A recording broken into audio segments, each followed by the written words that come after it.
G'day fellas, welcome to the game number 7 between AgeOfKiller and SoldieR. Spawning in the south of the map, AgeOfKiller playing the Russians, and in the north of the map, SoldieR on the Lakota. So both players here are picking out civilizations that I'd say they're probably not super duper familiar with. 3 points for the Lakota, 3 points also for Russia. So both players are on match point. The winner of this game will win the series and will win the prize pool that EGC has sponsored for this show match. We'll take a look and see what AgeOfKiller is up to, what kind of build order he's going to be looking for. Dropping down the house in the early game. We see SoldieR picking up the 65 coin treasure. Opening it up, we'll turn off the line of sight. We'll see what each player has uncovered. Wounded tiger that can be tamed. Not a particularly strong treasure. We've now got the Zoe cookbook that he's going to be rushing down. Now, this is the correct choice, rushing down this treasure like here, just simply because you're up against the Lakota. Lakota can cover a lot more ground in the early game than other civilizations. And just before we get into the game, I'm just going to quickly fix up the scroll speed, because I do pick up the player who sent this to me scroll speed. And so now we've got SoldieR moving across the map. He's got another 100 food treasure that he's already taken a shot of the lion from, so it's going to be coming back up off cooldown.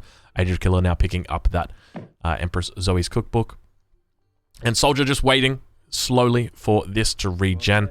We'll turn off line of sight. We'll take a look what's on the south of the map. We've got the 50 food guarded by the 1 lion, the 80 coin guarded by 2 tigers, 1 lion guarding the 40 wood. Got 1 tiger guarding 50 coin. A very small treasure over here. And what have we got up to the north? 1 lion guarding 40 wood. So we don't have that fabled 80 wood treasure guarded by 2 lions on this map that spawned in. We only got the Empress Zoe's cookbook. So I'm curious that Breeze went for Russia here. He didn't need to go for a 2-point civilization or 3-point civilization. He could have gone for a 2-point civ, but instead going for Russia. I like to see that. So he could have opted for something a little bit safer, you know, like Spain or Japanese or something like that, but instead just going for Russia, saying, you know what, I'm going to do you in style. I like to see it. I like to see the confidence. It's a sign of dominance. It really is, isn't it? I'm going to pick the worst civ in the meta right now, possibly bar Aztec, and I'm going to cream you with it. Yeah, and I'm going to play it in a matchup that's incredibly difficult. This is, you know, Russia typically have a very difficult time dealing with cavalry. And Lakota have got a specialty, and their specialty is cavalry. So I think that, you know, SoldieR's definitely in prime position for this battle. We'll take a look at their decks. We see SoldieR sending in the 4 villages. Let's have a look and see what else he's got. The deck is called Land. We see 2 of the upgrade cards, the 20% hit points for both the Axe Rider as well as the Wakina shipments. So we've got the 2 Kettle support and the Santee support. We've also got the Mustangs card, decreasing the cost of each of the cavalry units, as well as all 3 cavalry upgrades, which we would expect. We've also got new ways to send in arsenal improvements. Other than that, we've also got a couple of industrial cards in here. So we've got the 8 Tashunki Prowlers. If there's any Fitzbro fans, let me see that Tashunki emote in the chat right now. I know there's a few of you guys hitting around. Let me see it. Other than that, let's go take a look at the AgeOfKiller deck. So we've got just a typical land deck. He's got the Team Cavalry Scouts in Age 2. And 4 and 5. That's just very standard, unfortunately. There's no like big whoop special, hey, look at me type of card. Like not even a 14 Age 3, deciding to go with the 13 Musketeers instead of 6 Cossacks or 6 Oprichniks. Does have 9 Manchurian archers and also has the advanced church in Age 2 in case he wanted to go for Kalmucks into the 3rd Age, which is 9 guard dragoons as well. So a lot of anti-cavalry options available for the Russians. Gonna go forward for a blockhouse. Because it's this crisscross map design, he's either needs to shove it on this side of the crisscross to the side of it, or on the other side. It looks like he's going very forward, but that blockhouse, he's already got 260 wood. That's actually slightly delayed. I hope it gets completed in time. Yeah, with only 2 villages as well, it's going to be a difficult thing to get it up in time. It's going to take him a while to get this down. Let's have a look and see from SoldieR's perspective. Whether he scouts it out or not, he doesn't look like he's going to be scouting it out. The Explorer is going to be spotting these villages. Almost a little bit of a tell here that the Explorer coming in from the south. Let's see these villages, whether they're going to be dropping down a war hut of their own. We see going up with the Chief, so not going up with the Messenger.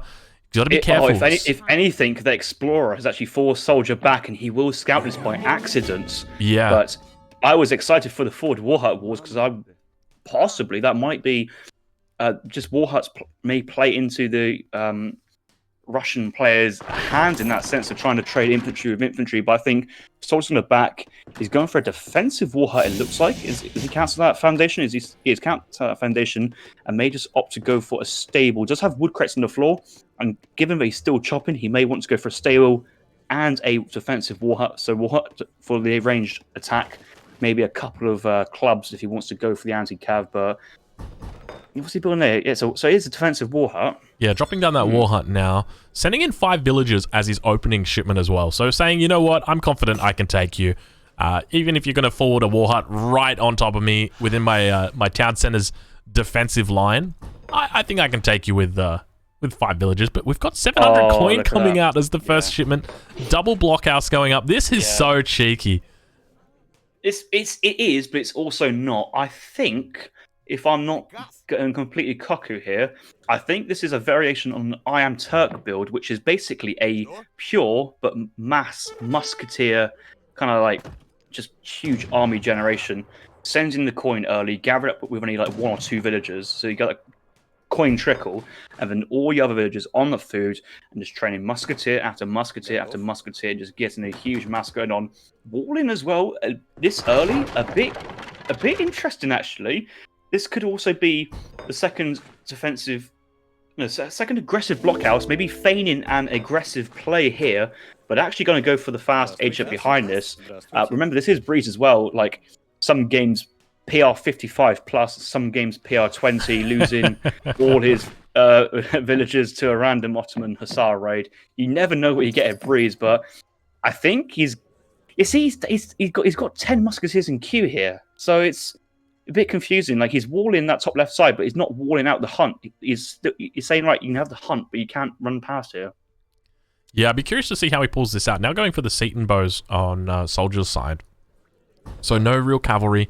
Also training out some war clubs, so in anticipation of those 5 Cossacks to come in. But he should know that something is up. He did spot this blockhouse going down, but no units coming in. Normally you can expect those units to be coming in about 5 minutes 10, 5 minutes 15 on a standard rush. But we do just see the 5 villagers following up with the 6 Seton bows.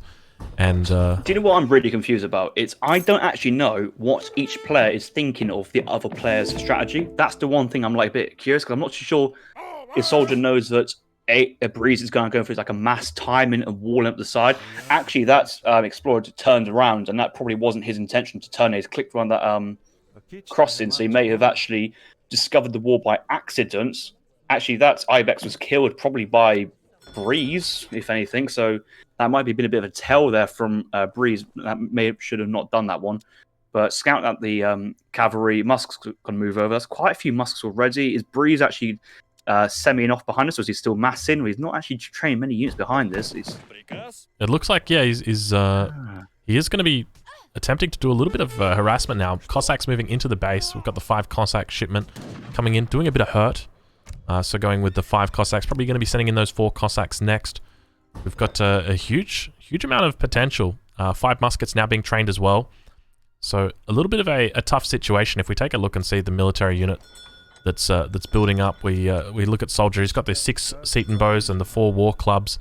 The Lakota war chief out with the axe riders as well was potentially looking for a raid on the right-hand or the left-hand side of the map, but coming back now. Probably going to be running into this wall. Let's see what happens. Yeah, look, he's shift-clicking them back around the side. He's going to be wondering, why are they coming in like that? Oh, actually, never mind. He's sending them over to the hunt here. So going to be able to pick up at least 1 villager. That's nice. That's nice. The other weird thing as well, like this musketeer play from Russia. Like let's get our calculator out. Seton bows, they do 15 times by 2. Musketeers only have 120 HP. It's a 4-shot kill from Seton bows onto Russian musketeers, and I think that's a trade that is going to go very well for the Russian player. But oh god, not Russian player, the Stu player, but the wall.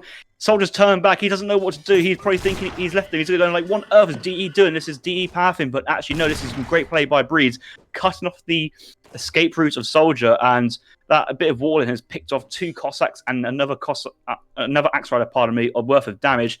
There's 3 Axe Riders chasing. They're trying to go around that side as well, but they're going to go right next to their war huts. Soldier's got no clue about the wall, but he must suspect it now because he's lost as it is already. But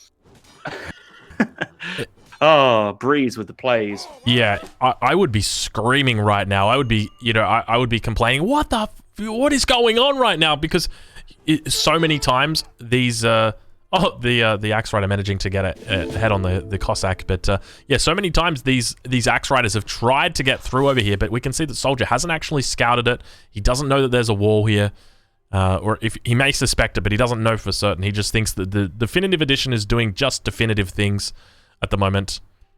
So yeah, very frustrating for him.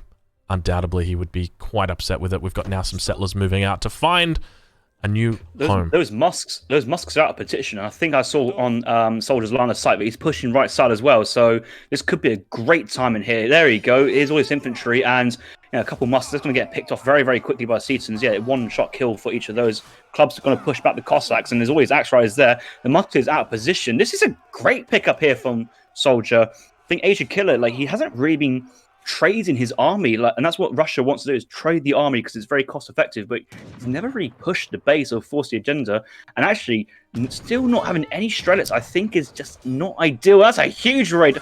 I barely saw the villagers blending into the terrain of the orange on the orange color mud, I guess you can call it, but that's a huge game-changing raid there. But there's a wall actually hampering his retreat. The army is split up here, but I think Soldier won't care. He's going to take these Vil kills, and I wouldn't be surprised if we see a bit of taunting in the chat after that one as well. Yeah, that was 11 villagers that went down there, if my math serves me well. In the past, I've not been particularly good when it comes to counting things, but I suspect that was quite a lot of villagers that went down. Down to 19 villagers now for AgeOfKiller. Soldier picking up. He's got 32 villagers, so definitely ahead when it comes to the score lead. Be curious to see if AgeOfKiller is not able to close this one out immediately. He's going to be in a very difficult spot throughout the game. A couple of Cossacks now being chased down in the base as well. We've still got a few Axe Riders that remain, but quite a decent mass here for AgeOfKiller. Taking out 1 villager, so getting 1 back for the good guys. We'll take a look how many villagers are locked up in here. 26 villagers locked up in this town center at the moment. So it is 25 villagers now. But definitely looks like, here we go, we've got the final fight coming down potentially. We've got the Axe Rider that they're climbing in on top of the... And we've got a whole bunch of Strelay coming in from the south as well. Going to be able to pick off these club warriors that are in cover mode. The Seaton bows, there doesn't appear to be enough of them. We've got 5 on the top side, 6 on the south side. Nice micro from the Axe Riders being pulled back, but the... definitely looks like the mass from the Russian player is being cleaned up. It's a little bit difficult to tell the way that the orange units... Cleaned up? Yeah. No. Nah, I think Breeze has taken a very positive trade there. Obviously, his eco behind basically been neutered by the Lakota raid earlier, but that, with Soldiers slamming in Z move, praying that would have gone better, but I think he just went a bit overzealous with his Axe Riders. He's lost his entire cavalry mass, and Soldiers hunting on the left-hand side, far from the town centre. There's a potential for a counter-raid and clean-up here. He's still got all his units here. Now sending coin to keep on massing from more musketeers. Soldiers probably stuck between whether he wants to age up or not. He's already gone through quite a lot of military shipments. That was to fight to secure him into age up, but now he's putting all his villagers back. Soldier's in trouble. He's in big trouble. Yeah, this isn't something that I expected. I'll be honest, maybe I went a little bit cross-eyed in that last fight, but we definitely see Soldier in a little bit of a difficult spot, despite being up so many settlers. And look at that. If Soldier did not pull his villas back, that's game over. Yeah. That is game over, and $200 to Breeze. It's all on the line this last game. I think both players are playing civs. Whoever wins this event. So there's a lot on the line at the moment. Soldier, he's just in his base. He's dropping double defensive war huts, I think. Is that, 2 defensive war huts? It is. But he's only using Soldier, 1 villager to build each war hut, though. So he's under the cosh. He's feeling it. Breeze is just... If you want to drop war huts, that's fine. But when your opponent's got this many units, you got to be doing it with at least 4 villagers. You can't be mucking around. Soldier is intimidated by Breeze's map presence. The 2 double war huts are still standing. Is that Far East war hut still going up? I don't see a villager behind it because of the... There's no villager on it at the moment, the one on the east. There's a single villager building the one at the north. Oh my god. Oh my god! Actually, this is brutal. Is Soldier sending bisons? Let's have a look. Go on, Soldier. Soldier is sending bison. 15 bison. Wow. Wow. We've got the town center going down. The bison, look, I'll be honest. I don't think the bison have got many properties that are, you know, particularly strong against enemy units. They are intimidating in their stature. They've got strong girth, and we see the bison popping out around the town center, but it's not going to be enough. Do you know what the worst thing about that is? I know it sounds obvious, but that's scouting information there for Breeze. He knows that there's no, like, dog soldiers popping out on top of his strelets for a time being. Like, that is pretty awkward to see from This is... Oh, oh my god. Hi, I'm Ozzy Drongo, and 2 minutes ago I'm saying GG easy, Breeze is out from this soldier cleanup, but... How does it go from it, you know, like an 11 villager cleanup to this? Like, all Soldier needed to do was survive. And unfortunately, it doesn't look like he's going to be able to survive. He's going to be going down. The town center is going to be going down. There's a whole bunch of villagers that are locked up in here. And I suspect when this town center goes down, he's going to be losing all of them. And it's going to be pretty much a good game from here. The Seton Bows, you are so bad at this game. He's still training musketeers, like back in the game. He's still training musketeers to protect from any cavalry coming out. But Charlotte's just absolutely nuke Seton Bows. Setons have no multipliers and they trade. Soldier, you're bad at life. The BM is real. Oh my god, Breeze has done it. Breeze has done it. Breeze wins the game. Oh wow! Round of applause. Round of applause. Wow, what a series to pick up. I enjoyed that, but fair play to Breeze. That was I mean, some good Age of Empires from all of them. That Ottoman game was also quite funny, but wow. Wow. Let's take a look at that villager graph. Congratulations over to Breeze. We can see the score at the top there. He's won so many points. Is the let me try and fix that score up. There we go. Let me get that. That should be better.